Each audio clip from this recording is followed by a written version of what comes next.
ZAXXON video game contest submission sent in by one of our Discord advanced builder, EagleSoar88, and he says here, ZAXXON is a 1982 isometric shooter arcade game created by Sega in which the player pilots a ship through heavily defended space fortresses. They must shoot everything they can and avoid being shot themselves. I use the flying coaster to simulate the guests are flying in spaceships. I used some of the content from the workshop. I created everything else, including the ZAXXON sign. I choose this game because I used to play this game every time I went to the arcade in the mall. Best works in track view and at night. Also, can you use seat 2, car 1? We'll ride this a few different ways. Let's jump into it. Alrighty, ladies and gentlemen, here we are at the boarding station. It is a big ship. That is very cool.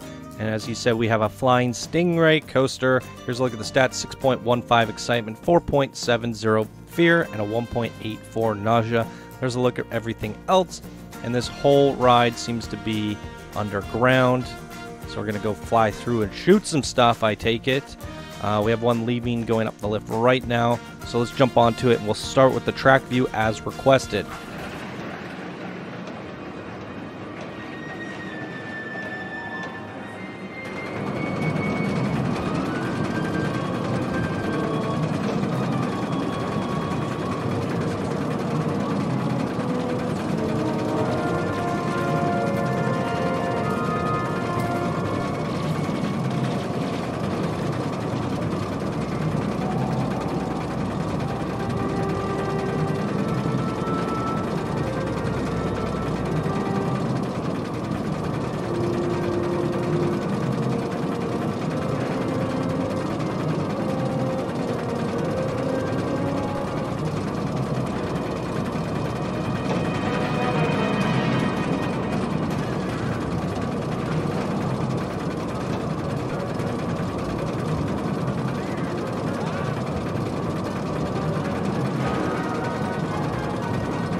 Boom, and there it is, everybody. Very interesting creation here. Let's talk about it.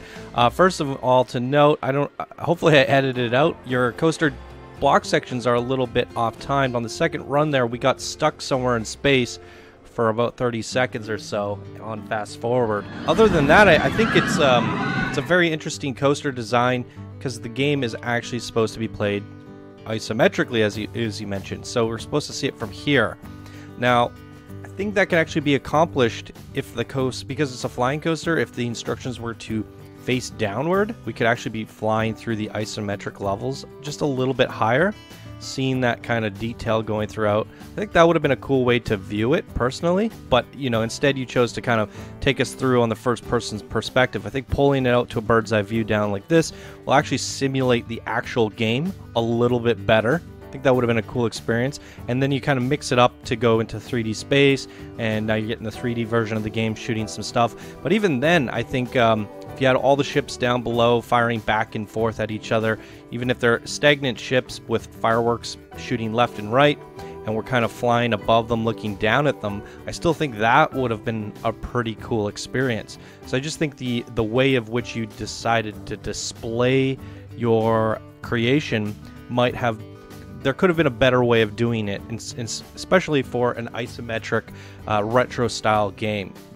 So that's the way I would have kind of approached it, is making it like a bird's eye view style, you know, top to bottom shooter that you would normally experience in the arcade. I think that would have been really cool to simulate it the actual proper way it's meant to be simulated, by facing the camera down on a flying coaster. But pretty cool overall. I think the sign, the aesthetics, you've kind of brought in a retro game to life with newer graphics in Planet Coaster. I really like the lift as we're going up. It really did feel like we're traveling through space. I haven't seen anyone really use the star panels like that.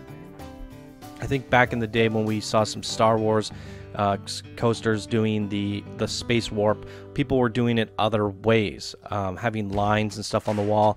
But this actually works really well when you're going through it. It actually feels like we're traveling through space. So I really like that. Surprised no one hasn't used that since the star panels has come out, or at least I haven't seen it yet. So that was really cool. Yeah, aesthetically it's pretty good. My one thing would have been to kind of display the game a little bit differently.